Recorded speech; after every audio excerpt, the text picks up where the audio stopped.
உங்களுடைய வீடியோவை நீங்கள் கஷ்டப்பட்டு ஷூட் பண்ணுறீங்க, மணிக்கணக்காக உட்காந்து எடிட் பண்ணுறீங்க. இவ்வளவும் பண்ணி அந்த வீடியோவை யூடியூப்பில் அப்லோட் பண்ணிங்க அப்படின்னா அதுக்கு கம்மியான வியூஸ் தான் வருது, சில நேரம் வியூஸே வர மாட்டேங்குது. இந்த மாதிரி சிச்சுவேஷனில் நீங்கள் இருக்கீங்களா? நான் இருந்திருக்கேன். இதற்கு முன்னாடி ராஜவித்யாலயன்ற ஒரு பேரில் ஒரு சேனல் வச்சுருந்தேன்.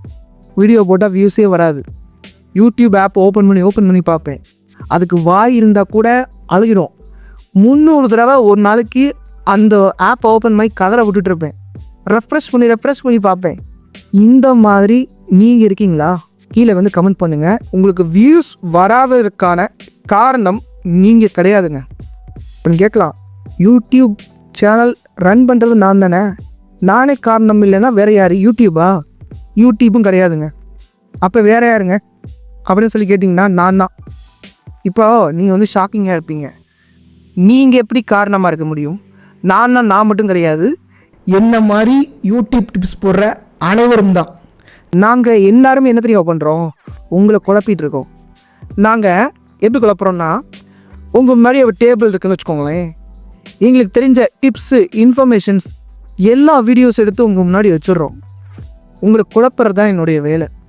அதாவது உங்களுக்கு இன்ஃபர்மேஷனுக்கு பஞ்சமே கிடையாது. நான் அடித்து சொல்வேன், என்னை விட உங்களுக்கு யூடியூப் இன்ஃபர்மேஷன் நிறைய தெரியும். அப்படி இருந்தும் ஏன் உங்களால் வியூஸை கொண்டு வர முடியல அப்படின்னா, உங்களுக்கு இன்ஃபர்மேஷனுக்கு பஞ்சமே இல்லை. ரைட் இன்ஃபர்மேஷனை உங்களால் செலக்ட் பண்ண தெரியல. ரைட் இன்ஃபர்மேஷனை எப்படிங்க செலக்ட் பண்ணுறது? எனக்கு முன்னாடி இவ்வளோ வீடியோ இருக்கே, எனக்கு ஒரு வழி சொல்லுங்கள் அப்படி சொல்லி கேட்டிங்கன்னா, ரைட் இன்ஃபர்மேஷனை எடுக்கிறது ரொம்பவே சிம்பிளுங்க. யார் அதிகமான ப்ரூஃப் காட்டுறாங்களோ அவங்கள நீங்கள் ஃபாலோ பண்ணுங்கள். இப்போ நீங்கள் கேட்கலாம், அப்போ நீங்கள் என்னங்க ப்ரூஃப் வச்சுருக்கீங்க அப்படின்னு சொல்லி கேட்கலாம். பாருங்கள், என்னுடைய சேனல் ஆரம்பித்த ஒரு 9 மாதத்தில் 9 சேனல், என்னுடைய சேனல் உட்பட ஒரு 9 சேனல் நான் மானிட்டைஸ் பண்ணியிருக்கேங்க. அதில் பலருடைய இன்டர்வியூ என்னுடைய சேனலில் நான் போஸ்ட் பண்ணியிருக்கேன். அது மட்டும் இல்லாமல் அந்த வீடியோ பார்க்காதவங்க ஃபஸ்ட் கமெண்ட்டில் லிங்க் இருக்கும். இந்த வீடியோ முடிச்சுட்டு கிளிக் பண்ணி ஃபுல்லாத்தையும் பாருங்கள். இந்த சினாரியோவை நீங்கள் இமேஜின் பண்ணி பாருங்கள். உங்கள் ஊரில் ஒரு கடைகள் நிறையா இருக்கும். அதில் இந்த கண்ணாடி கதவு, கண்ணாடி ஜன்னல், இந்த கண்ணாடி செவுறு போட்ட கடைகளை நீங்கள் பார்த்துருப்பீங்க. ஒரு சலூன் கடையாக இருக்கலாம், ஒரு பைக் ஷோரூமாக இருக்கலாம், ஒரு ட்ரெஸ் ஷோரூமாக இருக்கலாம், ஒரு சோஃபா செட்டு ஷோரூமாக இருக்கலாம். இந்த ஷோரூம்லாம் எதற்காக கண்ணாடி கதவை போட்டு வச்சுருக்காங்க? அதாவது கடைக்குள்ளே என்னென்னலாம் இருக்குன்றத ரோட்டில் போகிறவங்க, தெருவில் போகிறவங்க பார்க்கணும், அவங்கள வெல்கம் பண்ணணும். பாரு, இந்த ட்ரெஸ் அழகாக இருக்குது பாரு, வந்து வாங்கு. இப்போ என்னுடைய ஊரில் கூட, மதுரையில் கூட ஒரு நட்ஸு ஷாப் இருக்குங்க. வெளியில் பார்த்தீங்கன்னா அழகாக ஒரு black colour grapes, white colour grapes, அதாவது ப்ரௌன் கலர் கிரேப்ஸு, அதுக்கப்புறமா ஒரு பிளாக் கலர் டேட்ஸு, அதுக்கப்புறம் அரேபியன் டேட்ஸு, இது எல்லாத்தையும் தான் வச்சுருப்பாங்க. நம்ம பார்க்கும்போது ஆசையாக இருக்கும், போல் நம்ம வாங்கிக்கலான்னு. இது என்ன பண்ணுறாங்க? வெல்கமிங்காக பண்ணுறாங்க. இப்போ இதற்கும் வியூஸுக்கும் என்னங்க சம்மந்தம் இருக்குது அப்படின்னு உங்கள் மைண்டு தோணும். நான் சொல்கிறேன், அதாவது இதே மாதிரி தான் நீங்கள் என்ன பண்ணணும், உங்களுடைய வீடியோடைய டைட்டிலையும் தம்ப்நெயிலையும் வெல்கமிங்காக வைக்கணுங்க. ஆட்களை உள்ளே கூட்டிகிட்டு வரணும். இந்த வீடியோக்குள்ளே இதெல்லாம் இருக்குது, உள்ளே பாருங்கள். எப்படி ஒரு ட்ரெஸ் ஷோரூமில் ஒரு மேனிக்குனை வச்சுட்டு அழகாக ட்ரெஸ் பண்ணிவிட்டு, சரியா, இந்த ட்ரெஸ் நல்லா இருக்கும் பாருங்கள் அப்படின்னு வெல்கம் பண்ணுறாங்க. அதே மாதிரி தான் இப்போ என்னுடைய கம்யூனிட்டி போஸ்ட்டில் ஒருத்தவங்க கமெண்ட் பண்ணியிருந்தாங்க. அவங்களுடைய ஒரு ரிவ்யூ தான் நம்ம பார்க்க போகிறோம். அதாவது அவங்க சேனலுடைய நேம் சக்ஸஸ் லைஃப், சரிங்களா. இப்போது அவங்க சேனலில் இந்த டைட்டிலும் தம்ப்நெயிலை பொறுத்த வரைக்கும் என்னன்றதை நம்ம ரிவ்யூ பண்ணி பார்க்கலாம்.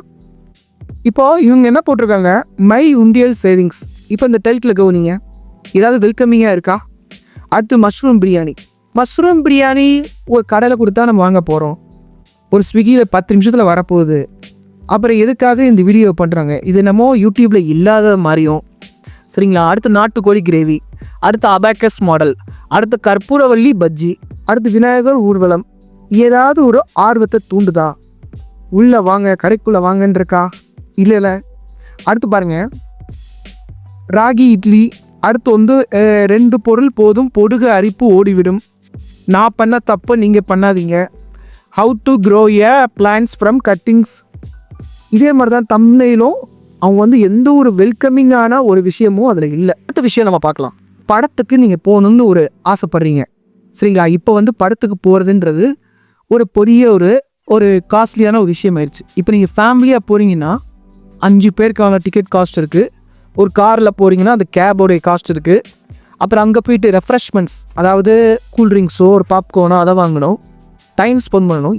இவ்வளோ பெரிய டெசிஷன் எடுக்க வேண்டியிருக்கு, ஓகேங்களா? இப்போது இதை முடிவு பண்ணுறதுக்கு நமக்கு என்ன தேவை? ஒரு ட்ரெய்லர், ஒரு டீசர் அப்படி தேவையில்லையா? இப்போ நீங்கள் கேட்கலாம், படத்துக்கும் ட்ரெய்லருக்கும் வியூஸுக்கும் என்னங்க சம்மந்தம் அப்படின்னு சொல்லி கேட்கலாம். சம்மந்தம் இருக்குது, கொஞ்சம் பொறுமையங்க, சரிங்களா? இப்போ நான் இந்த ட்ரெய்லரை பார்க்கவோம்ல, ட்ரெய்லரில் என்ன கொடுக்குறாங்க?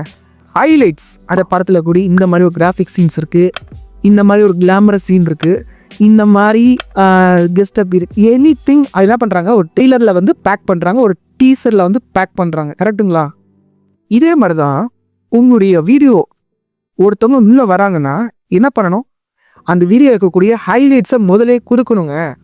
இப்போ இந்த கிரியேட்டர் என்ன பண்ணியிருக்காங்க, இந்த கிரியேட்டர் மட்டும் இல்லை, இந்த கிரியேட்டர் என்ன பண்ணியிருக்காங்கன்னு சொல்கிறேன். இவங்க என்ன பண்ணியிருக்காங்கன்னா வணக்கம், ஹாய், ஹலோ இவ்வளோ சொல்கிறாங்க. இப்போ நம்மளுடைய நமஸ்காரம் கேட்குறதுக்கு அவங்க வர்றாங்க. வியூவர்ஸ் வந்து ரொம்பவே செல்ஃபிஷானவங்க. அவங்களுக்கு இந்த வீடியோலேருந்து நம்மளுக்கு என்ன கிடைக்கும், அதாவது அவங்க நம்ம வீடியோ சூஸ் பண்ணுறாங்கன்னா சாதாரணமாக சூஸ் பண்ணலை, ஒரு பெரிய ஒரு கிளாமரஸான வீடியோ, ஒரு சீரியல் வீடியோ, மிகப்பெரிய ப்ரொடக்ஷனில் பண்ணக்கூடிய வீடியோஸ், ஒரு படம் இருக்கும், ஒரு சாங்ஸ் இருக்கும், பெரிய பெரிய கிரியேட்டர் நல்லா பண்ணக்கூடிய, நல்ல டேலண்டடாக இருக்கக்கூடிய ஒரு பெரிய பெரிய பிக் கிரியேட்டர்ஸ், இவங்க வீடியோஸ்லாம் விட்டுட்டு உங்கள் வீடியோஸ் வந்து பார்க்குறாங்க. ஸோ ஃபஸ்ட் 30 செகண்ட்ஸ் ரொம்பவே இம்பார்ட்டண்ட். அதில் வந்து வணக்கம், ஹாய் ஃப்ரெண்ட்ஸ், ஹாய் உறவுகளே, ஹாய் சொந்தங்களே, வீடியோவில் என்ன டேக்அவே இருக்குன்னு முதல்ல சொல்லுங்கள். ஆடியன்ஸை இதெல்லாம் வீடியோஸ்குள்ளே கிடைக்க போகுதுன்னு உட்கார வைங்க. உட்கார வைக்காமல் வணக்கம் சொல்லிட்டு இருக்கீங்களே. இந்த ஃபார்முலா இருக்கக்கூடிய அடுத்த விஷயம், இந்த சினாரியோவை நீங்கள் இமேஜின் பண்ணிக்கோங்க. இப்போ எனக்கு வந்து இந்த பார்ட் 2 படங்கள், நிறைய படங்கள் நான் பார்த்துருக்கேன். உதாரணமாக காஞ்சனா பார்த்தேன், அப்போ வந்து இப்போ ரீசெண்டாக வந்து புஷ்பா பார்த்தேன். இப்போ புஷ்பா எடுத்துக்கோங்களேன், ஃபஸ்ட் பார்ட்டில் என்ன சொல்கிறாங்க, அதாவது அவர் எப்படி டான் ஆகிறாரு, எப்படி ஃப்ளவர்லேருந்து ஃபயர் ஆகுறாரு. அப்போ எண்டில் வந்து என்ன சொல்கிறாங்க, இவர் டான் ஆகிட்டாரு, இனிமேல் நடக்கிறதே வேறு அப்படின்ற மாதிரி முடிக்கிறாங்க. இப்போ நம்மளுக்கு வந்து ஒரு க்யூரியாசிட்டி வருது, என்ன பண்ண போகிறாரு, சரிங்களா? இப்போ நம்ம புஷ்பா 2 பார்க்குறோம். புஷ்பா 2ல் அவர் டானாக பண்ணக்கூடிய விஷயங்கள் எல்லாத்தையுமே அதில் காட்டுறாங்க. இப்போ புஷ்பா 3ல் அதாவது இந்த விஷயங்கள்லாம் நடக்க போகுது, அதாவது எண்டில் வந்து ஒரு ட்விஸ்ட் மாதிரி வச்சுருக்காங்க. புஷ்பா 3க்கு வந்து லீடு கொடுத்துருக்காங்க. இப்போ இதுக்கும் வியூஸ் வர்றதுக்கும் என்னங்க சம்மந்தம் இருக்குதுன்னு கேட்டிங்கன்னா சம்மந்தம் இருக்குது. அதாவது இப்போ நம்ம வந்து எப்படி நம்ம வந்து ஒரு சீரீஸ், ஒரு எபிசோடு 1 பார்த்தோன்னே எபிசோட் 2 பார்ப்போம், எப்படி புஷ்பா 1 பார்த்தோன்னே புஷ்பா 2 பார்க்குறோம், காஞ்சனா 1, 2, 3 எப்படி பிஞ்ச் வாட்ச் பண்ணுறோம், அது மாதிரி யூடியூப் வீடியோஸை பிஞ்ச் வாட்ச் பண்ண வைங்க. அதாவது உங்கள் வீடியோ ஒன்று பார்க்குறாங்கன்னா அடுத்த வீடியோவை பார்க்க வைங்க. பார்க்க வச்சிங்கன்னா தானே அவங்களுக்கு வாட்ச் டைம் கிடைக்கும். அதாவது ஒருத்தவங்க உங்களுடைய ஒரு வீடியோ பார்த்துட்டு ஒரு 4-5 வீடியோ பார்க்குறாங்க அப்படின்னா உங்களுடைய செஷன் டைமும் ஒன்று இருக்குங்க. இதை பற்றி யாருமே சொல்ல மாட்டாங்க, இந்த மாதிரி டீப்பர் கான்செப்ட்லாம் யாரும் சொல்ல மாட்டாங்க. செஷன் டைம்னா உங்கள் சேனலுக்குள்ளே ஒரு ஆள் எத்தனை நிமிஷம் இருக்காங்க, ஒரு ஆள் உங்கள் சேனலுக்குள்ளேயே ஒரு அரை மணி நேரம் சுற்றிக்கிட்டே இருக்காரு அப்படின்னா உங்களுடைய யூடியூப் சேனலுக்கு யூடியூப் கொஞ்சம் எக்ஸ்ட்ரா லவ் ஷோ பண்ணும், ஓகேங்களா? இப்போது இங்களுடைய சேனல் பாருங்களேன், உண்டியல் சேவிங்ஸ், மஷ்ரூம் பிரியாணி, நாட்டுக்கோழி பிரியாணி, அபாக்கஸ் மாடல், விநாயகர் ஊர்வலம், காளான் குழம்பு, அப்புறம் பிளான்ட் கட்டிங், அப்புறம் இளநரை மறைய, இவ்வளவு போடுறாங்க பாருங்க. ஏதாவது லிங்க் இருக்கா? அதாவது இந்த சேனல் ஓனரை பொறுத்த வரைக்கும் எந்த ஒரு கோல் இல்லாமல் இப்போ புதுசாக அவங்களுக்கு ஒரு ஐடியா தோணுது, அந்த ஐடியா வச்சு வீடியோ போட்டுறாங்க. புதுசாக ஒரு கிரியேட்டர் ஒன்று சொல்கிறாங்க, அதை வச்சு அப்படி வீடியோ போட்டுறாங்க. புதுசாக ஒரு ட்ரெண்ட் வருது, அதை வச்சு ஒன்று சொல்லிடுறாங்க. அதுக்கப்புறமா அவங்களுடைய லைஃப்பில் நடக்கிறத அப்படி ஒன்று சொல்லிடுறாங்க. இப்போ என்ன புதுசு புதுசாக ஒரு ஷைனிங்காக இருக்கோ அது எல்லாத்தையுமே அவங்க போட்டுட்டு வராங்க. இதே மாதிரி தான் நீங்களே வந்து போட்டுட்டு வரீங்க. இப்போது இந்த மாதிரி உங்களுக்கு வந்து ஐடியா இல்லாமல் இருக்கிறீங்க, யூடியூப் பற்றி தெரியல, உங்களுக்கு வந்து ரைட் இன்ஃபர்மேஷன்றது வேணும்னா என்னுடைய கோச்சிங் வாங்க. அதாவது என்னுடைய கோச்சிங்கிறது ஒரு 4 months time, 0 to 1000 subscribers, 4000 hours watch டைமை உங்களுடைய சேனலுக்கு என்னால் கொண்டு வைக்க முடியும். இதற்கு மானிட்டைஸ் மாஸ்டர் மெத்தட் அப்படின்ற ஒரு விஷயத்தை நம்ம வந்து யூஸ் பண்ணுறோம். அதாவது உங்களுக்கு என்னால் ரைட் இன்ஃபர்மேஷன் கொடுக்க முடியுங்க. அது மட்டும் இல்லாமல் இந்த டிப்ஸ் பார்க்கக்கூடிய அந்த ஜெயிலேருந்து என்னால் உங்களை வெளியெடுக்க முடியும்.